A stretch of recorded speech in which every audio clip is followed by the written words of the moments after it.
那么普通却那么自信脱口秀演员杨笠的这句名言，用来形容内娱某些男明星可太合适不过了。明明长得让人不忍直视，却偏偏爱演绝世美男，崎岖的脸，懒散的身形，猥琐的气质，让人忍无可忍，不禁要问，到底是谁给了他们这份自信？李现，没想到吧？他曾经也是古装丑男盘点名单上的常驻嘉宾，主要是以前他有很多奇怪的古装造型，什么斜马尾、齐刘海、白色挑染，看上去不伦不类。但随着电视剧《国色芳华》的热播，李现的口碑和颜值直线回春，合身的唐制圆领袍配上复原感十足的唐代幞头，衬得李现剑眉星目，长相十分中周正。张翰不用说了，他在古丑圈久矣，古丑圈里的镇圈之宝，演技也挺炸裂，经常被网友拎出来恶搞，以一己之力带动了整个古丑圈的经济发展。其实张翰刚刚出道的时候也是那种痞帅的类型，他脸很窄，面部折叠度很高，应该是内娱早期比较有代表性的猴系长相。但这种长相最大的通病就是颧骨高，太阳穴窄，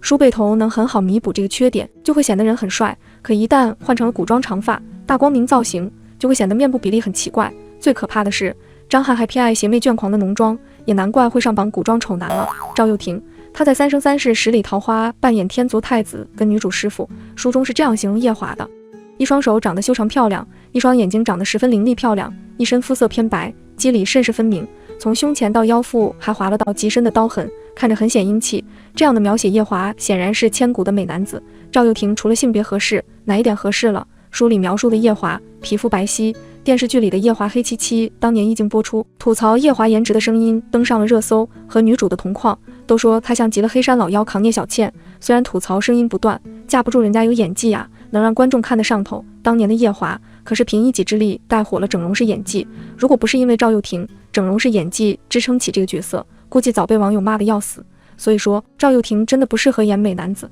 特别是绝世美男子。井柏然当年演的君子盟扑得悄无声息，大家可能不是特别熟悉。双男主题材虽然不一定爆，完全不像现在这样没人看呀，主要原因还是选角的不是，让丑男演美男，大家都要磕起来了。男主脸一出现，观众被冷水浇了个透心凉。在原著中，男爵这个角色那是有文人的风骨，很高贵清冷，跟井柏然八竿子打不着。头套把井柏然的脸死死顾着，颧骨突出，加上演技一般，演戏老端着，让观众代入感极差。王大陆，提起古装丑男的排行榜，来自宝岛台湾的演员王大陆，那可几乎是卷卷有爷名。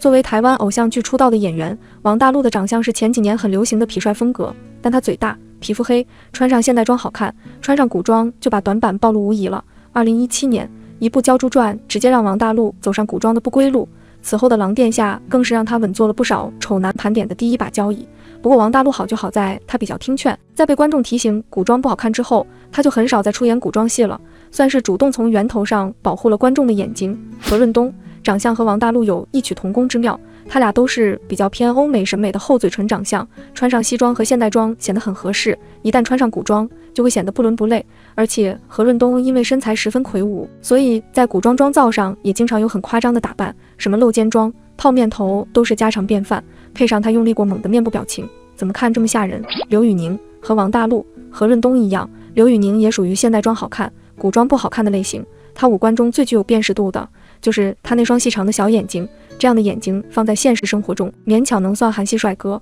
可一旦戴上古装的头套，就会把眼睛吊起来，整个人看上去就非常奇怪。再加上刘宇宁身高太高，所以有时候走路会有点驼背，驼背配上小眼睛，猥琐的气质不用演就自动出来了。尤其是刘宇宁在《一念关山》中和刘诗诗同框时，两人的气质对比堪称惨烈。不过刘宇宁如果假发合适，还是勉强能看的。接下来的这位，那简直是360度全死角。罗正，作为偶像练习生出道的明星，罗正其实是有颜值的，某些角度还有点撞脸宋威龙，但失之毫厘，差之千里。一旦穿上古装，他脸上的瑕疵就暴露无遗了。首先是他那非常有存在感的下巴，方方正正，棱角分明，还有点外翘。这种下巴本来是很多男明星追求的样子，可罗正却给他配了一张厚嘴唇的大嘴，向下的嘴角一撇，更显得下巴十分突出，配上有点前倾的脖子，有种要刺破屏幕的感觉，怎么看怎么别扭。金瀚除了半披散的师尊造型，现在古装剧又开发出了一种新造型，古装脏辫。顾名思义，就是把演员头上所有的头发都编成辫子再梳起来。